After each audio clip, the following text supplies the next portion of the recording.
Here we are at the end of the boat. It's an at-sea day, so I'm holding my hat because I don't want it to go into the ocean. The wind loves the hats, but the ocean does not. And here's the back pool. And we just ate in there, and we're literally at the end right here. Let's give you a little view. Oh, I kind of have to hold the phone differently. Okay. Then we're gonna go to another part of the boat to take a look at the sport court. So if you've never been on a cruise, I'm gonna give you the upsides and the, other sides. We're going up, and this is my brother. Oh, here, is this the court? No. All right, so this is what it looks like. Looking down and over. Right, there's the people in the pool and the ocean, and then this is a giant dance hall. We definitely found the dance hall early on because I love me some dancing, and we've got hot tubs and pools everywhere. I don't know how many pools there are on this thing, and when it's really rocking and rolling, it's shifting. Okay, the court I think is up there. So I guess they have a pickleball court, and this is kind of fun. World for the kids.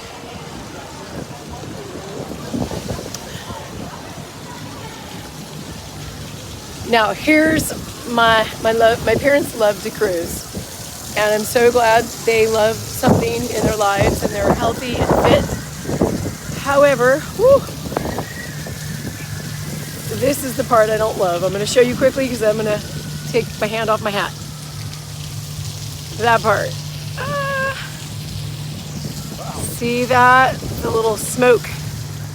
So these are very polluting, right? They fly around the oceans all over the world. That's the part I don't love. I know we need to fix that. There is another ship being built with liquid natural gas. It's all still petroleum. We're gonna go up now. Oh, we can go up. Cool. Okay, here we go.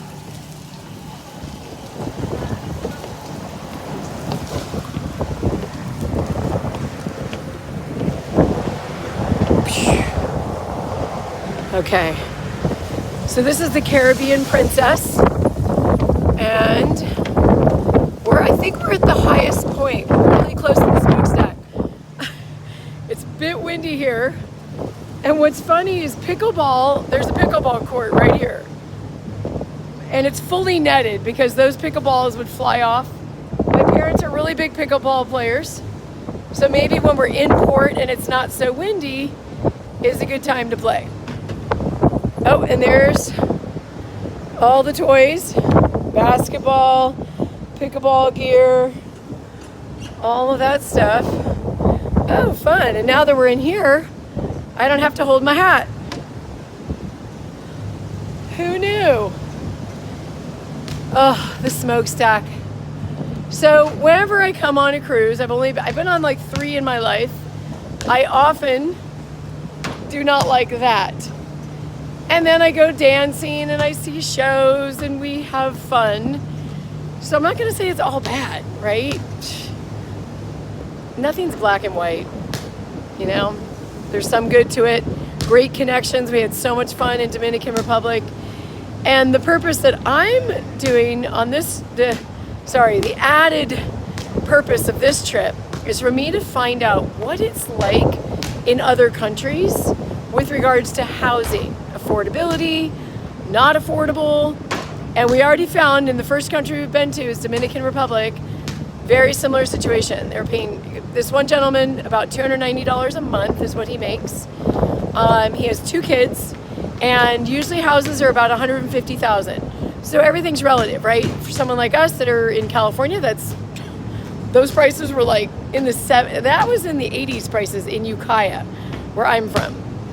But now we're in a situation where that same home is double the price, and the wages have not caught up. And that's the big rub right there, is that wage gap. In the 70s, it was about 2 times your income. Now it's 6 or 7 times the income. And my girl Tiny House Concierge, Alaska, was finding out she was spending 56% or more of her income on her housing.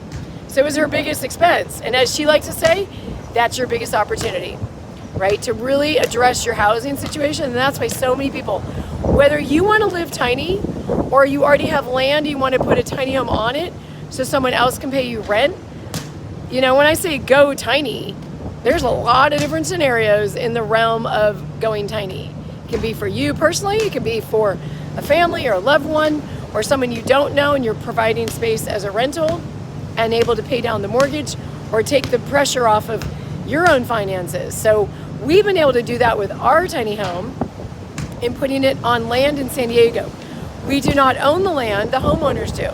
But there's a renter, there's no way they could pay $2,000 a month to live in that neighborhood. It's a multi-million-dollar neighborhood. And $2,000 is actually a good deal in San Diego. It's your own private area. She gets a beautiful neighborhood to be in that otherwise she couldn't.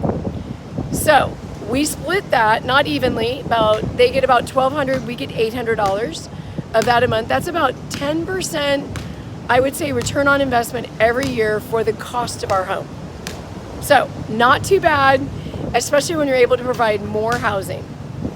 My brother's rocking it with the like basketball. I think I'm gonna join him. Let's see if we can bring you in on this. Me and my pink shoes, my court shoes.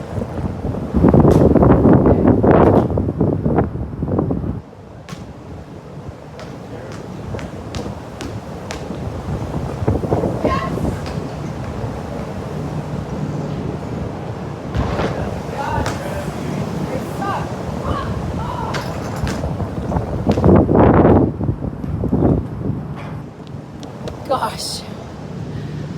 Okay, so I was a dancer growing up, not a basketball player. I played with soccer balls. That's what I played with.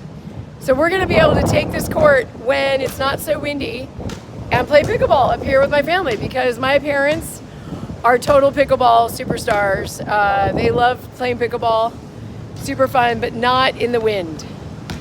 No, it just adds to the mix of things. All right, we're gonna go take a look at there's a movie going on. Do you want to join me at the movies? Boom.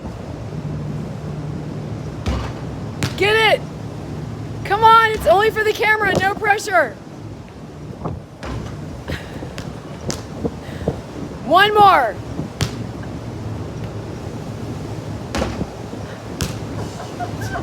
It's always been listening. Come on. Oh my gosh. Is it killing you? It's killing me. We're waiting for it. Come on, give us the satisfaction. This is it. It's all about repetition, right? The big superstars in basketball, kind of like this is like in life. They have to keep throwing, right? You got to keep taking the shot. Just like this career I'm in with tiny homes. This is all me. Everything I've created came out. Oh, was that it? Everything I've created came from failures, literally from our builder going out of business in the middle of the build. He's getting frustrated.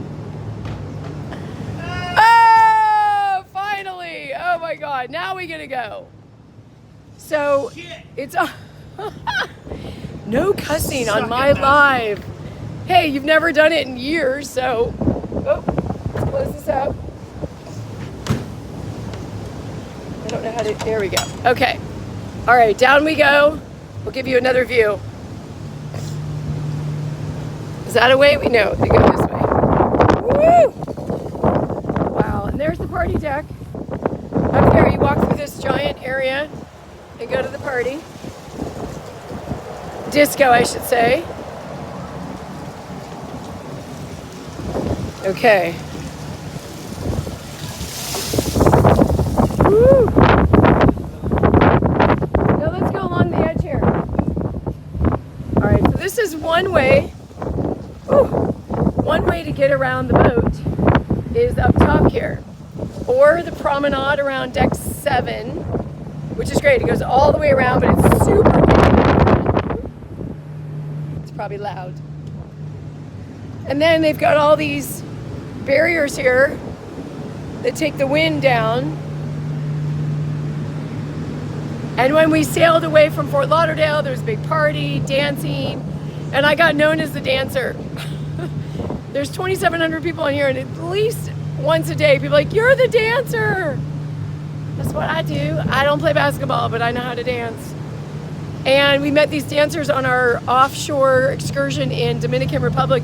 We went on these amazing natural water slides, like etched rock over years and years from, oh,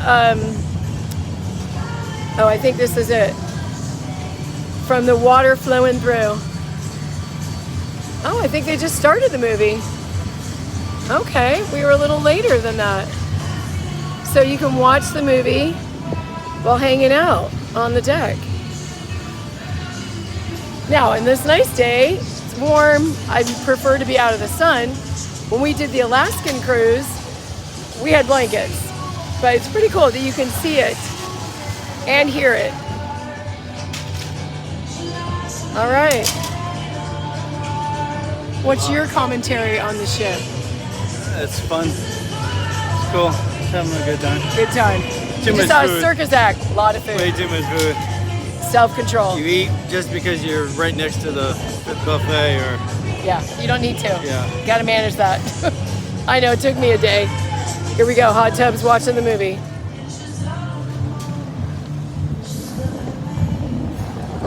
All right, everyone.